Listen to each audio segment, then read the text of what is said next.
Hey, so for texture we made in Substance Designer, I went to this Jeremy Seiner. He did a tutorial, kind of broke it down and changed up a few things just so it's not the same as his. But we put it into Substance Painter. I put it on a trash can that we had used in a separate class.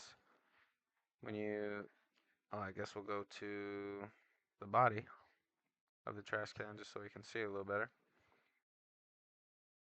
Go to the back right here. So on these planks, on right here, he added a mask, and that was how we were able to get into this position. And that was just how we masked the planks. The higher you roll this position up, the more planks will get this, one of the maps put onto it. Sorry, one of the, what are they called? The noises? Sorry, having a stroke thinking about it. Where is it?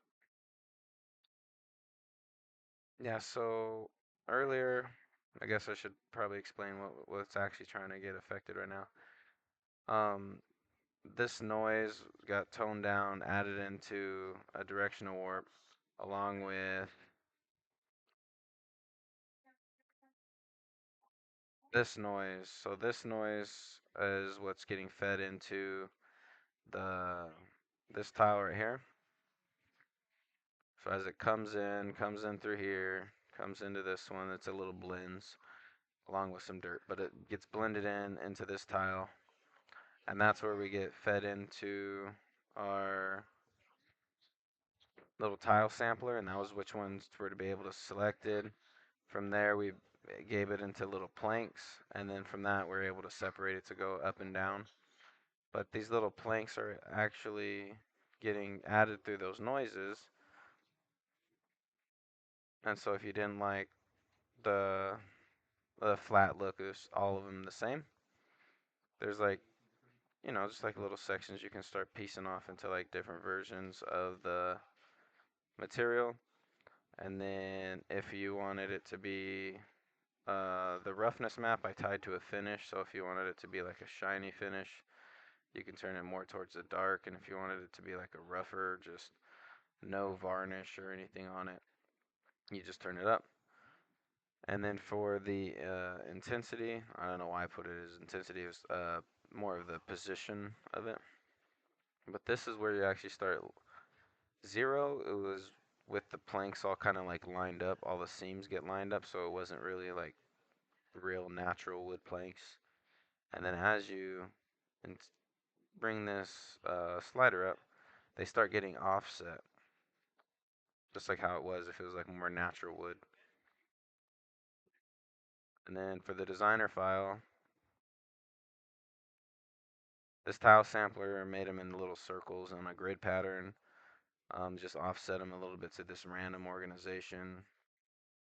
That's when we started putting in this blur grayscale to this anisotropic noise, blended that together, and it started giving this like weird tie-dye effect.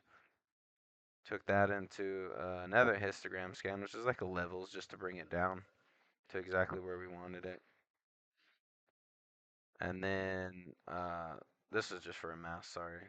The added a clouds just so the little edges aren't exactly sharp. So when you can see them getting fed in here,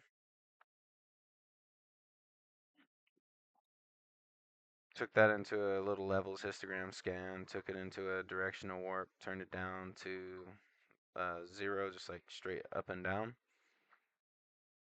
And that's how we were able to get into, well, this is kind of more of a mask, but as that mask gets feathered down, that's what's bringing it into these levels for the, like through all these blends, that's what's actually getting tied into here to when each of these gets separate, like selected.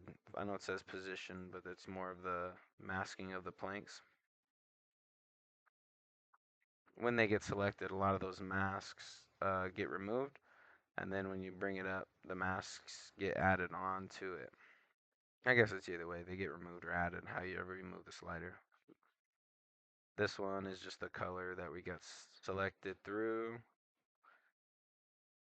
This mask gets turned into, it's only a mask because we subtracted it and it only goes in with the high points. Takes it into an albedo map. That's when we, or not an albedo map, an ambient inclusion map. This is how we're able to get this. And then when we inverted it, so it only paints the opposites of those colors after a directional warp. Took it into the gradient selector, and then I took a picture. I think it was this picture. Yeah, this picture from Google. Picked the little picked the little gradient selector on these ones. And that was for the color, and then we just started messing with a little bit of the normal maps, turning them down, and then turn the ambient inclusion map, mess around with it, so it was giving a little bit more shadows in some spots, just to give it some more texture and feel.